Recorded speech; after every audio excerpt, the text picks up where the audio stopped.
एक गांव था धीरपुर। ये गांव शहर से बहुत दूर था, इसलिए गांव वाले शहर बहुत कम जाते थे। गांव वाले अधिक पढ़े लिखे नहीं थे, वे बहुत भोले भाले और सीधे थे। आसानी से सब पर विश्वास कर लेते। इसी गांव में 5 साल में एक बार एक मेला लगता था। इस बार मेला बाजार से लगे मैदान में लगा। लोग बाजार और मेला साथ साथ घूम रहे थे। एक दुकान के बाहर खड़ा एक आदमी मांझी लाउड स्पीकर पर जोर जोर से बोल रहा था। सुनो सुनो सुनो सभी लोग सुनो सुनो सुनो, शहर का महंगा माल, ब्रांडेड माल, सस्ते में सुनो सुनो सुनो सुनो सुनो या। दूसरे आदमी दयावान ने एक सूटकेस में से बहुत सा सामान, परफ्यूम, साबुन, शैम्पू, पाउडर, तेल आदि निकालकर दुकान की मुख्य टेबल पर लगा दिया और मांझी फिर से चिल्लाने लगा। सुनो सुनो सुनो, शहर का महंगा माल, ब्रांडेड माल, सस्ते में छांटो भैया रस्ते में, सस्ते में। वहाँ से आने जाने वाले लोग सामान देखने लगे। शहरों में यही सामान हजारों में बिकता है, यहाँ हम बहुत सस्ते में दे रहे हैं। बाप रे, इतनी सी शीशी हजारों में मिलती है। हाँ, और नहीं तो क्या, बड़ी कंपनी का ब्रांडेड माल है। सारे हीरो हीरोइन यही इत्र लगाते हैं। सच्ची, ये वाला इत्र लगाते हैं? हाँ, बहुत अच्छी खुशबू आती है इसमें, गुलाब के फूलों जैसी, एकदम मजा आ जाता है। सच्ची, इसमें से तो बहुत अच्छी खुशबू आ रही है, बिल्कुल हीरोइन वाली। लाओ 500 रुपए और जल्दी से इसे ले जाओ, वरना कोई और ले जाएगा। 500 रुपए? शहर में यही शीशी 5000 में बिकती है, यहाँ तो बहुत सस्ते में दे रहे हैं। औरत उसे 500 रुपए देकर खुश होते हुए वो शीशी लेकर चली गई। एक आदमी शैम्पू उठाकर देखने लगता है। अरे देखना क्या भाई, ले जाओ, 4000 का माल है, तुम्हें 500 रुपए में मिल रहा है। देखना, इसको लगाने से बाल रेशम जैसे नरम और मुलायम हो जाएंगे। आदमी उसे 500 रुपए देकर वो शैम्पू ले जाता है। इसी तरह मांझी सबको सामान देता रहता है और दयावान रुपये गिनता है। कुछ ही देर में उनका सारा सामान बिक गया और दुकान खाली हो गई। अगले दिन दुकान के बाहर खड़ा होकर मांझी लाउड स्पीकर पर जोर जोर से बोलने लगा। सुनो सुनो सुनो, हजारों का माल सस्ते में, टीवी, फ्रिज हो या वॉशिंग मशीन या कंप्यूटर ले लो, सस्ते में। वहाँ से आने जाने वाले लोगों की भीड़ लग गई। भाई कहाँ है टेलीविजन, दिखाई क्यों नहीं दे रहा? अरे वो तो गोदाम में रखा है, यहाँ कैसे दिखेगा?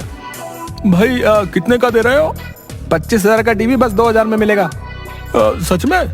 हाँ, सच में, 2000 की सेल है, कोई भी माल ले लो, टीवी, फ्रिज, वॉशिंग मशीन, हमारे पास कंप्यूटर भी है। मैं तो कंप्यूटर लूंगा भैया, सुना है ससुरा शहर में बहुत महंगा मिलता है। हाँ भाई, ये कंप्यूटर ससुरा बहुत महंगा है, पर हम सस्ते में देंगे। भाई क्या करना होगा? कल आकर अपना ऑर्डर बुक कर देना, और हाँ, ये छूट बस 2 दिन चलेगी। अगले दिन गांव के बहुत से लोग उस दुकान पर पहुंच गए। दुकान में दयावान एक कंप्यूटर लेकर और मांझी एक रजिस्टर लेकर बैठा था। भाई तुम्हारी दुकान में तो कोई सामान नहीं है, कहाँ है हजारों का सामान? हमारा एकदम सीधा काम है, हम पहले ग्राहकों से सामान का ऑर्डर लेते हैं, फिर गोदाम से मंगवाते हैं। हम कुछ समझे नहीं भैया। अरे तुम सब यहाँ आओ, मैं समझाता हूँ। सभी लोग मांझी को घेर कर खड़े हो गए। हम तुम लोगों को ये समझा रहे हैं कि इस दुकान में हम ग्राहकों से एडवांस में पैसे रुपए, जिसे पेशी कहते हैं ना, वो लेकर सामान का ऑर्डर लेते हैं, फिर उसे गोदाम से मंगवा कर दे देते हैं। बात तो सही है, ये दुकान में इतना महंगा सामान रखेंगे तो खराब हो जाएगा ना भैया। तुमको भरोसा हो तो लो, वरना रहने दो भैया, कोई जबरदस्ती थोड़ी है। अरे भैया बुरा ना मानो, हमको पूरा भरोसा है भैया, पूरा भरोसा है। अभी जिसको जो जो सामान चाहिए वो आ जाओ, या बिना देखे कैसे बताएं? अच्छा, मैं तुम्हें कंप्यूटर पर वीडियो में सब दिखाता हूँ। दयावान कंप्यूटर में चित्र दिखाता है और मांझी सबको समझाता है। ये देखो भाई लोग, ये वाला टीवी है। वाह भैया, कितना बढ़िया दिख रहा है, बढ़िया दिख रहा भैया। हाँ, हमारे पास सब बढ़िया है। फिर स्क्रीन पर फ्रिज के चित्र आते हैं।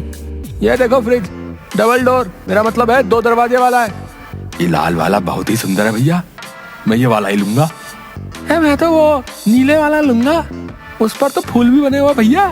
फिर स्क्रीन पर वॉशिंग मशीन के चित्र आते हैं। लो भाई, ये रही वॉशिंग मशीन। सुनो भाई, इतना सस्ते में मिल रही है तो सब लोग ले लेना। बेचारी भाभियों के हाथ दुख जाते होंगे तुम बैल जैसे आदमियों के कपड़े धो धो कर। हाँ, तुम सही कह रहे हो। चुपचाप ले जाकर अपनी पत्नियों को उपहार में दे देना, फिर देखना पूरा महीना 56 भोग खाने को मिलेगा। हाँ। सब लोग हंसने लगते हैं। उस ससुरे कंप्यूटर नाम की बला को भी दिखा दो भैया। दयावान कंप्यूटर पर कुछ की प्रेस करता है और स्क्रीन पर कंप्यूटर के कई चित्र आ जाते हैं। लो भाई, ई ससुरा भी आ गया, बचकर कहाँ जाएगा। तुम लोगों को जो जो सामान चाहिए वो लिखवा दो, फिर हम गोदाम से मंगवा कर तुम्हें दे देंगे। चलो चलो, सब लोग लाइन में आ जाओ। मांझी एक एक आदमी का ऑर्डर रजिस्टर में लिखता जाता है। हाँ भाई, तुम्हें कौन सा सामान चाहिए। फ्रिज चाहिए भैया। रंग बताओ। नीला, वो बड़ा वाला था ना, वो वाला। तुम्हारा नाम। सोना लाल। चलो अब 2000 रुपए सर के पास जमा करवा दो। इस प्रकार मांझी सभी लोगों के ऑर्डर लिखता है और दयावान सबसे रुपये लेता जाता है। तुम सब लोग 2 दिन बाद आकर अपना अपना सामान ले जाना। हाँ भाइयों, समय पर आकर सामान ले लेना, ठीक है। सब लोग खुश होकर आपस में बातचीत करते हुए वहाँ से निकल गए। ए मती, इतना महंगा महंगा सामान भैया कितने सस्ते में मिल गया है ना।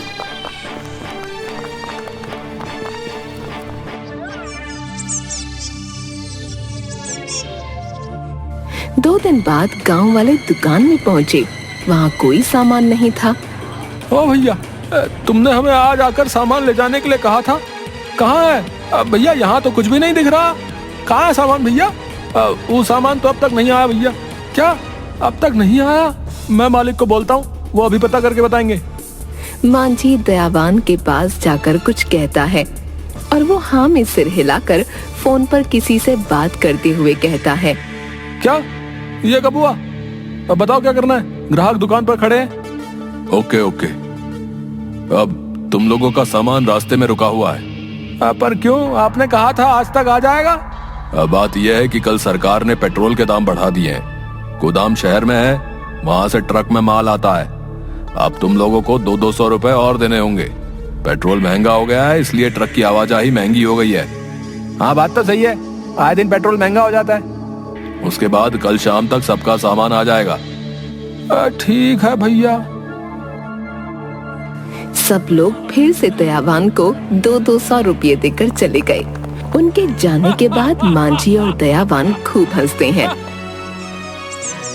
अगले दिन शाम को लोग दुकान पर आए तो वहाँ ताला लगा हुआ देखकर वो हैरान हो गए।